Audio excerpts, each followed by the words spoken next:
it. Hey Anna, I noticed some gym rules that I think are important for everyone to follow. Oh, really? What did you see? They mentioned using the equipment properly and being respectful to others. It's crucial for a good gym experience. What do you think? Absolutely. It's common courtesy. I also think we should limit our usage during peak hours to give everyone a chance. Exactly. It can get crowded, and waiting for machines can be frustrating. Do you have a favorite time to work out? I prefer early mornings when it's quieter. It helps me start my day on a positive note. What about you? I usually go in the evenings. It's a great way to unwind after a long day. Have you ever had to wait for equipment? Yes, especially for the squat rack. It can be a popular spot. How do you handle waiting? I usually do a quick warm up or stretch nearby. It keeps me active while I wait. What's your gym routine like?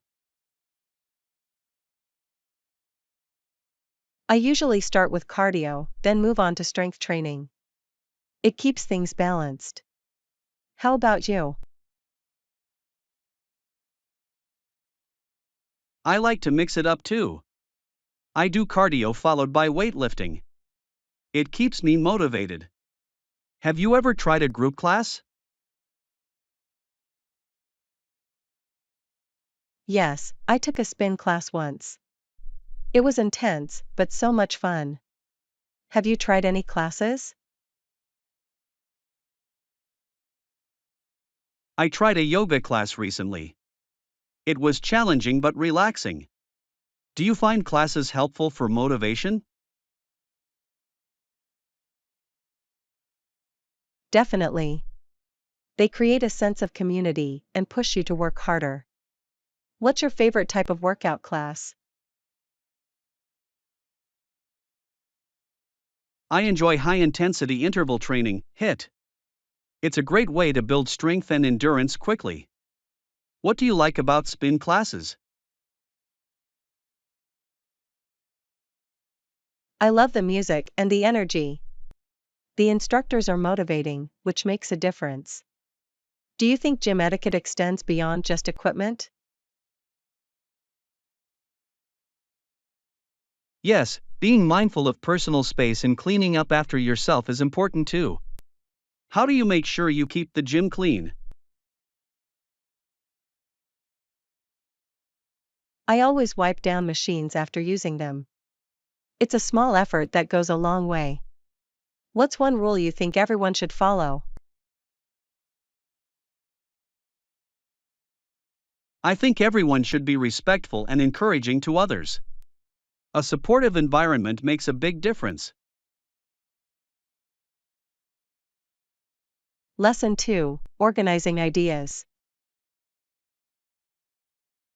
Hey Anna, I've been thinking about how to organize my notes better. That's a great idea. What do you use for taking notes? I usually use notebooks, but I find them a bit chaotic sometimes. How about you? I prefer digital apps for note taking. They help me keep everything organized and easily accessible. I totally get that. I always find myself flipping through pages looking for specific information. What app do you use? I use Evernote. It allows me to categorize notes and add tags. It's super helpful. Have you tried any note taking apps? I've used Microsoft OneNote a bit.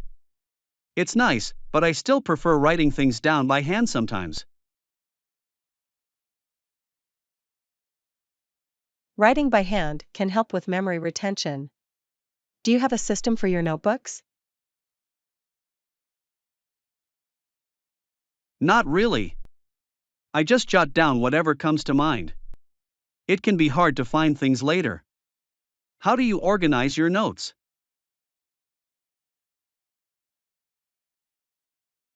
I create separate notebooks for different subjects and use headings for each topic. It makes reviewing easier. That sounds efficient. Do you also include drawings or diagrams in your notes? Yes. Visuals really help me understand concepts better. Do you draw anything in your notes? Sometimes I sketch quick diagrams, but I need to be more consistent with it.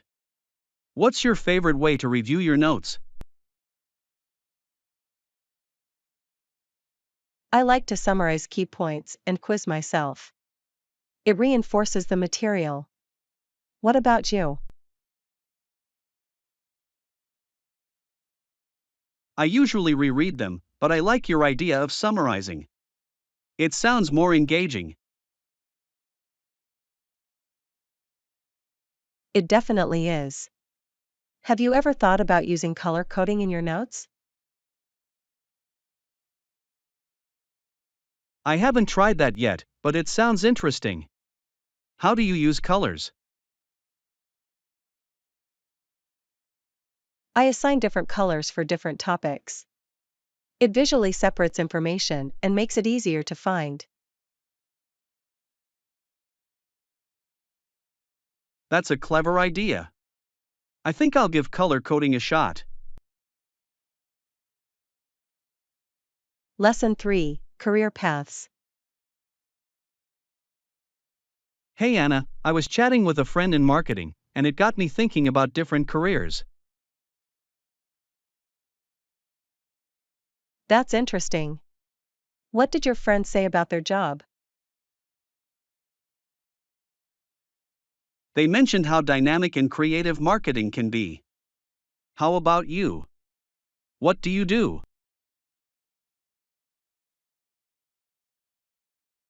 I'm a teacher. I love working with students and helping them learn. What do you enjoy about marketing? I enjoy the creativity involved in developing campaigns. It's exciting to see ideas come to life. What subjects do you teach?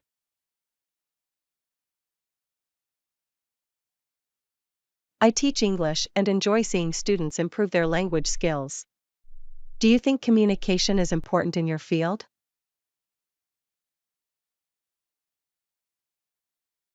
Absolutely. Clear communication is essential in marketing to convey messages effectively. Do you incorporate different teaching methods?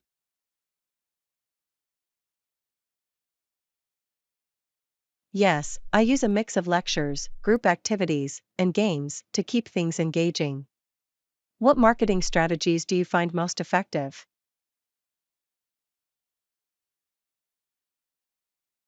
I think social media marketing is powerful. It reaches a broad audience quickly. Do you use technology in your teaching? Definitely. I use online resources and educational apps to enhance learning. Have you noticed any trends in marketing recently?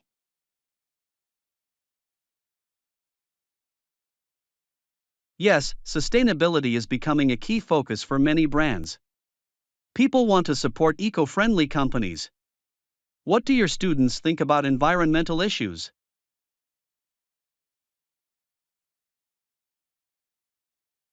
They're very passionate about it. I try to incorporate lessons on sustainability into my curriculum. Do you think businesses should be more socially responsible?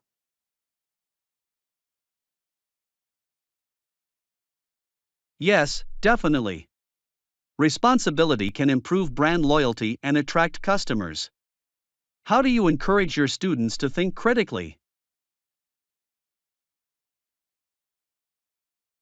I encourage discussions and debates on various topics. It helps them form their own opinions. Do you think critical thinking is essential in marketing?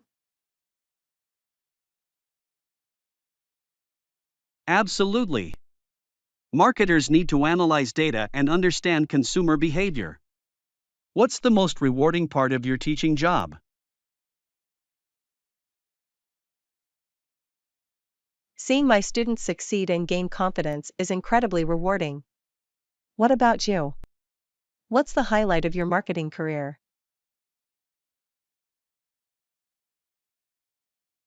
I love seeing the impact of a successful campaign and how it resonates with the audience. It's nice talking to you, Anna. Lesson 4, Painting Tips. Hey Anna, I just finished painting my room, and it was quite the experience. That sounds fun. What was the first step you took before diving into the painting? Firstly, I ensured my walls were clean and prepped before painting. It makes a big difference. Have you ever painted a room?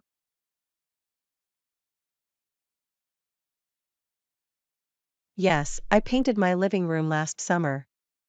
I learned that preparation is key. Did you use a primer? I did. It helped the paint adhere better and made the colors pop. What color did you choose for your living room?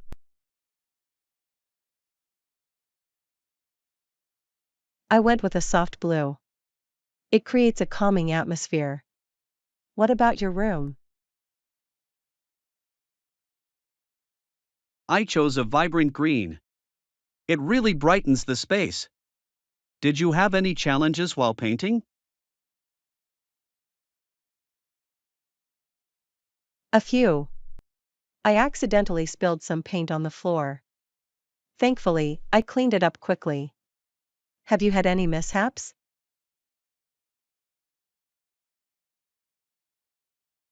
I spilled paint on my clothes.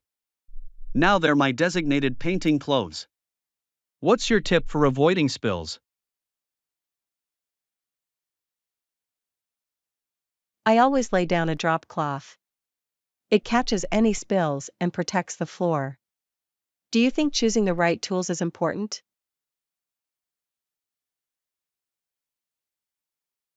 Absolutely. Good brushes and rollers can make the job easier and the finish smoother. What tools did you use?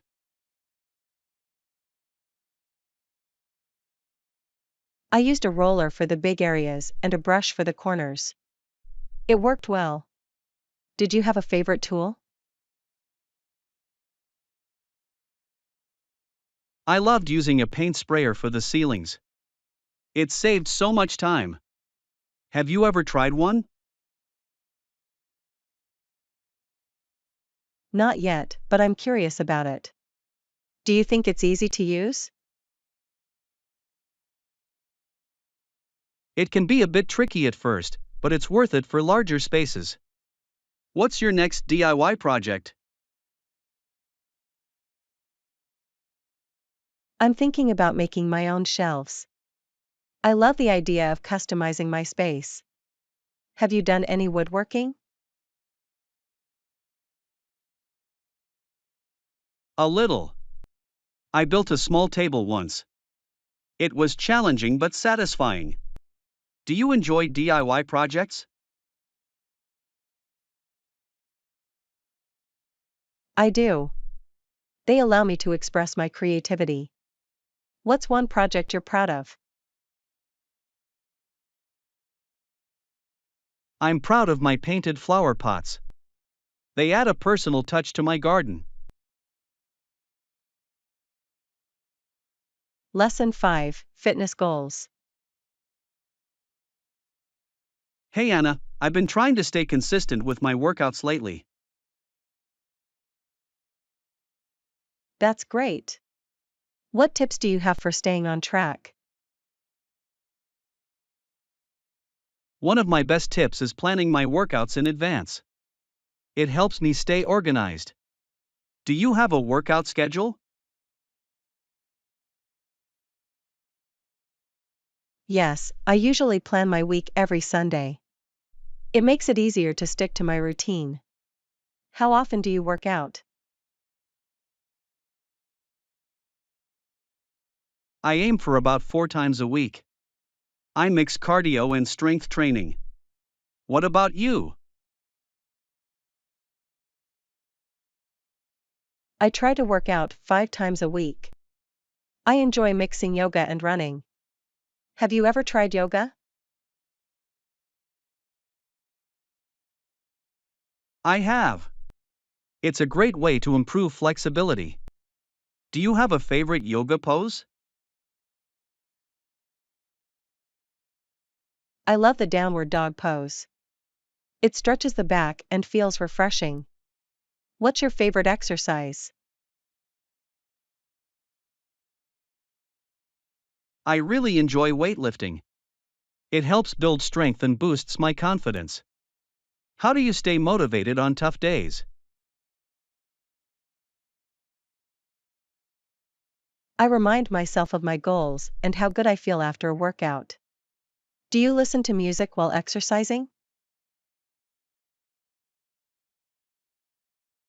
Definitely. Upbeat music keeps me energized. What's your go to workout playlist like? I like a mix of pop and electronic music. It really pumps me up. Do you track your progress? Yes, I keep a journal to note my workouts and improvements. It's motivating to see how far I've come. How do you monitor your progress?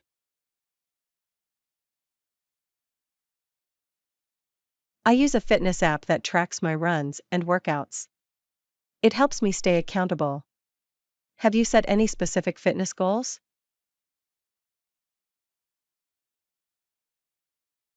I want to run a 10K by the end of the year. It's a challenge, but I'm excited. What about you?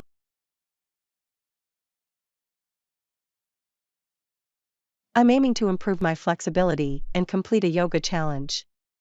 It should be fun. Do you think having a workout buddy helps? Absolutely. It adds accountability and makes workouts more enjoyable. Do you have a workout partner? Yes, my friend joins me for runs. We motivate each other to push through. What's your favorite post-workout meal?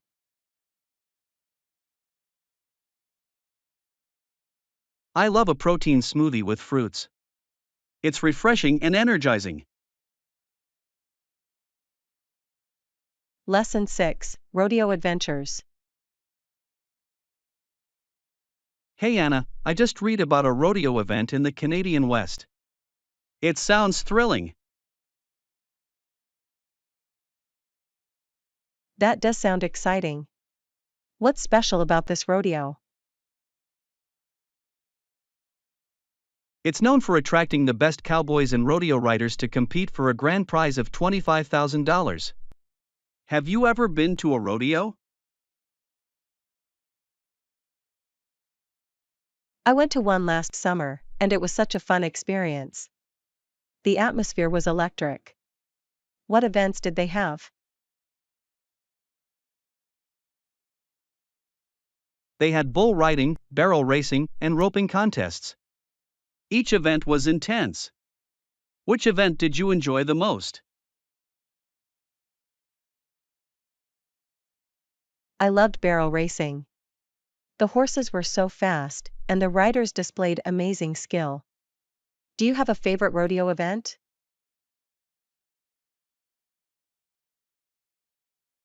Bull riding is my favorite. The courage it takes to stay on the bull is incredible. Have you ever tried any rodeo activities?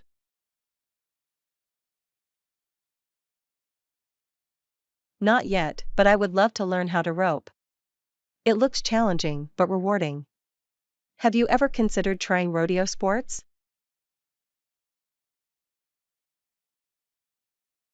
I have. I think learning to ride a horse would be a fantastic adventure. What do you think makes rodeos so popular?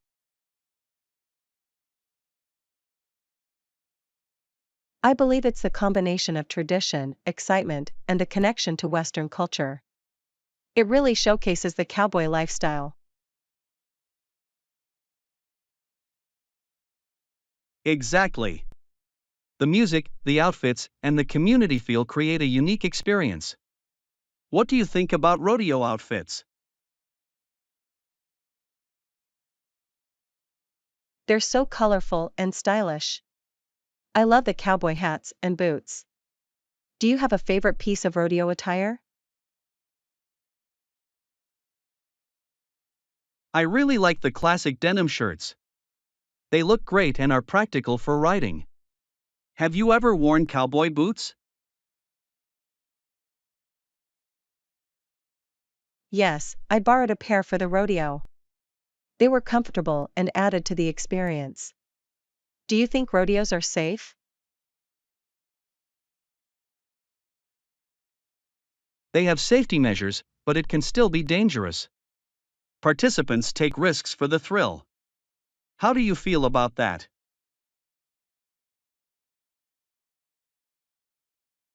I admire their bravery, but I also think it's important to prioritize safety.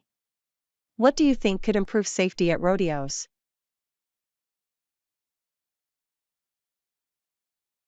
More training and safety gear would help. It's essential for everyone involved. What other Western traditions do you find interesting?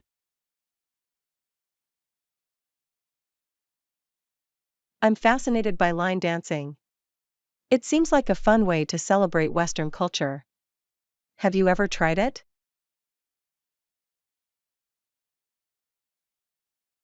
I've seen it at rodeos but haven't tried it myself. It looks like a great way to socialize.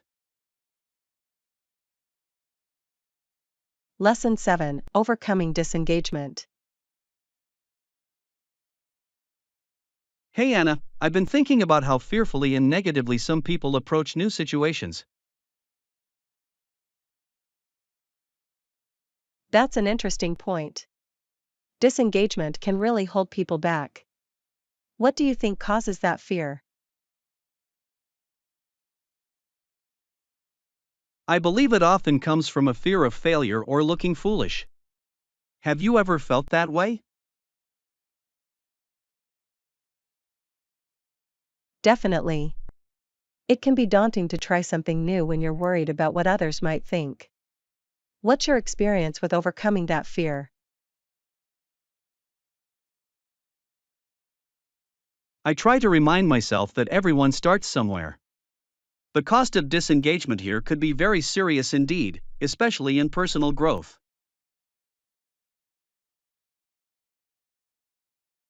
Exactly. Missing out on opportunities can be a big loss. What strategies do you use to stay engaged? I set small, achievable goals. They make new challenges feel less overwhelming. How about you? I find it helpful to seek support from friends. It makes trying new things less intimidating. Have you tried that?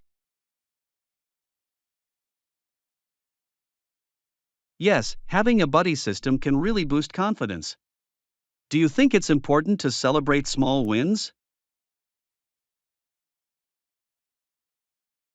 Absolutely. Celebrating progress, no matter how small, keeps motivation high. What's a recent win you celebrated?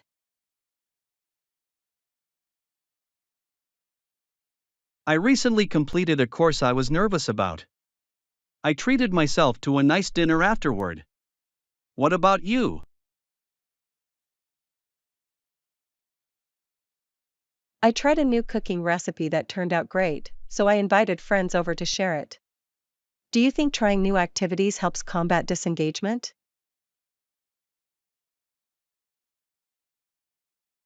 For sure. It opens up new perspectives and experiences. What's the most surprising thing you've learned from trying something new?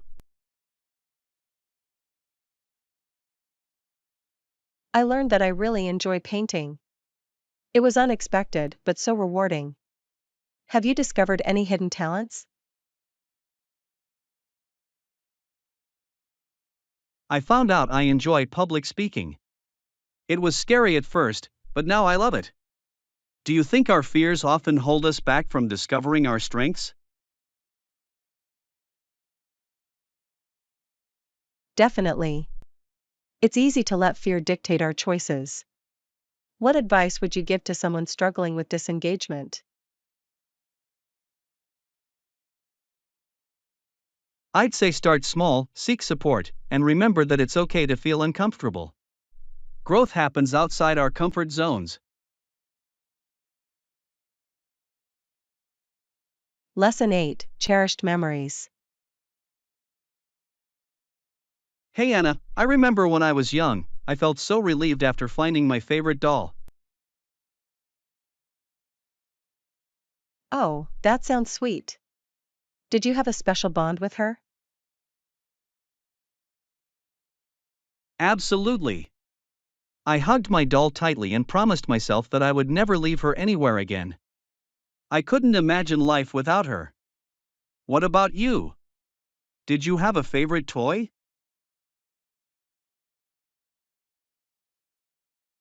Yes, I had a stuffed bear named Mr. Cuddles.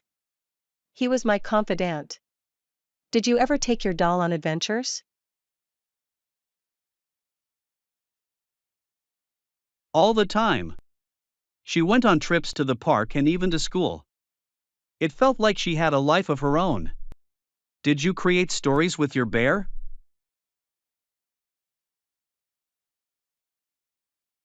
Yes. I would make up adventures where we traveled to magical places. It was so much fun. Do you think those childhood toys help shape who we become?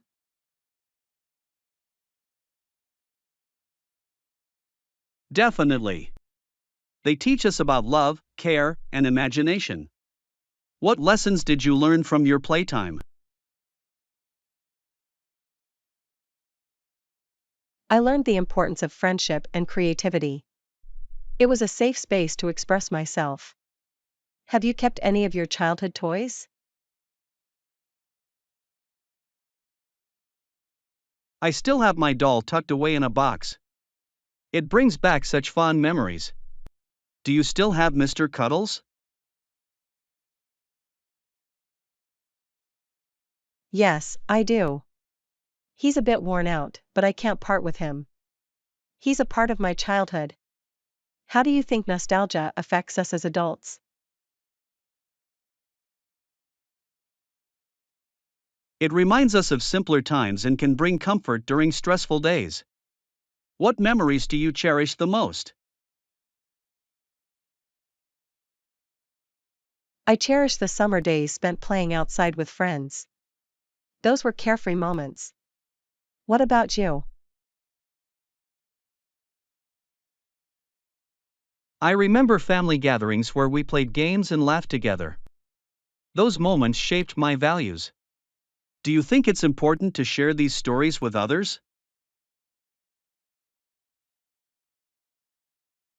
Yes, sharing stories keeps those memories alive and connects us with others. What's one story you'd love to share?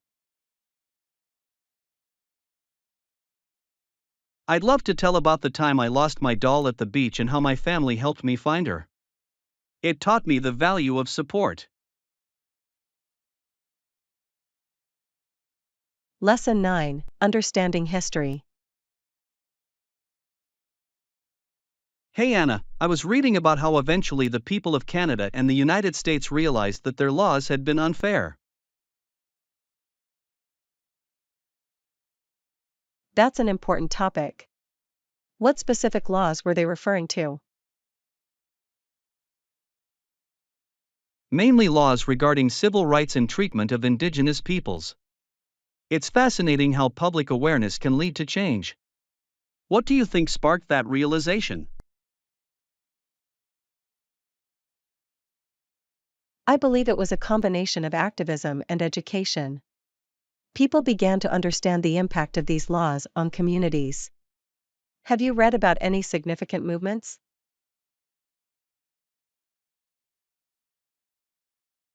Yes, the civil rights movement in the US played a crucial role in raising awareness. Leaders like Martin Luther King Jr. made a huge impact. Do you have a favorite historical figure?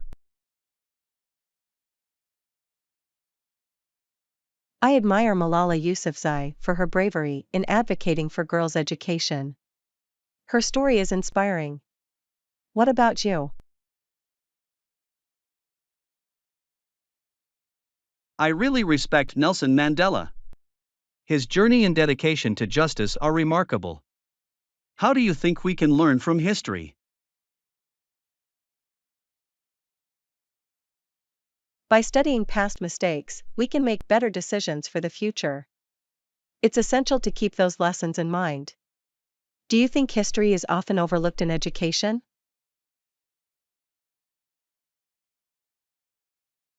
Sometimes, yes. I think more focus on diverse perspectives could enrich our understanding. What subjects in history interest you the most? I'm particularly interested in social movements and how they shape societies. They tell powerful stories. What topics do you find most compelling? I'm drawn to the history of revolutions. The courage of people fighting for their rights is captivating. How do you think stories from the past influence our present? They remind us of the importance of standing up for what's right. History can motivate us to advocate for change today. Have you seen any modern examples of this?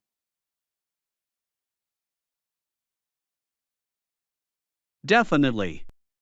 Recent protests for racial justice and climate change show that people are still fighting for fairness. What movements inspire you?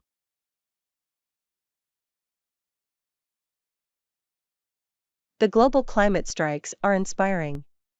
It's amazing to see young people unite for a common cause.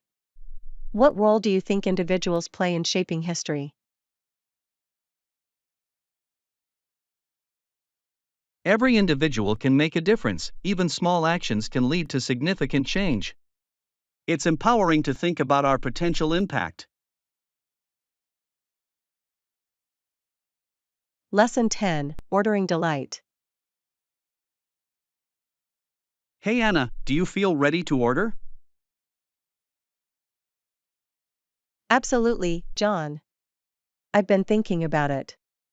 What sounds good to you? I'm leaning towards the pasta, but the steak also sounds tempting. What about you? I'm craving a nice salad, maybe with some grilled chicken. Have you tried their salads before? Yes, they're quite fresh. I love how they use local ingredients. Should we share a starter? That's a great idea. How about the bruschetta? It's so flavorful. Perfect choice. I'll call the waiter over and place our order for the bruschetta, pasta, and salad. Sounds like a plan. Do you think we should ask for any special dressings for the salad? Definitely. I'll ask if they have a homemade vinaigrette. It's always a nice touch. I agree. It adds a special flavor. What do you think about dessert? Ooh, dessert sounds tempting. I heard their chocolate cake is to die for. Yes. I've had it before, and it's divine. Should we get one to share? Great idea. Sharing is always more fun, especially with something so delicious. I can't wait. This meal is going to be amazing. What's your favorite part about dining out? I love trying new dishes and enjoying the atmosphere. It always feels like an adventure. Exactly. It's a chance to relax and enjoy good company. Let's make the most of it. For sure. I'm excited about this delicious journey we're on today. Lesson 11, Soft versus Hard. Hey Anna, have you ever thought about how different things feel? Oh, all the time. It's fascinating. For instance, a teddy bear is so soft. It feels good to touch.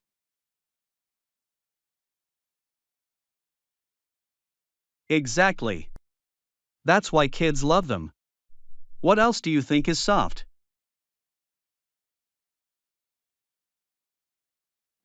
Pillows are another great example. They're perfect for resting your head. Right. And blankets can be incredibly soft too, especially when they're fresh out of the dryer. Definitely. On the flip side, what do you think about hard things? Well, a rock is hard, for sure. It's solid and unyielding. Yes. And think about a table. It's sturdy and can hold a lot of weight. True. It's interesting how both soft and hard items have their purposes. Exactly. Like, a hard surface is great for writing, while a soft one is cozy for sleeping. And some things can even be both. Like a soft leather jacket, hard on the outside but soft to wear. That's a great point. It makes me think about how textures can change our experiences. Definitely. Have you ever touched something that surprised you with its texture? Yes. I once touched a sea sponge. It was both hard and soft at the same time.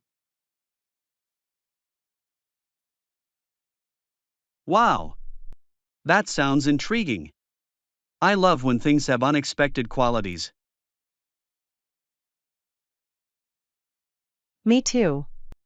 It makes the world so much more interesting to explore. Absolutely. I think we should go on a texture hunt sometime, feel different objects, and see how they compare. Lesson 12, Farm Families and Fairs. Hey Anna, have you seen how fall fairs are becoming popular in our area? Yes. They're amazing. I love how they showcase local produce and crafts. Absolutely. It's a great way to support farm families and their hard work. For sure. I think it really helps them connect with the community, don't you? Definitely. Plus, it gives people a chance to learn about farming and where their food comes from. Exactly. Have you tried any fresh produce from the fairs? Yes, I had the sweetest apples last week. They were so crisp and juicy. Anna, I love that. Fresh apples taste so much better than store-bought ones.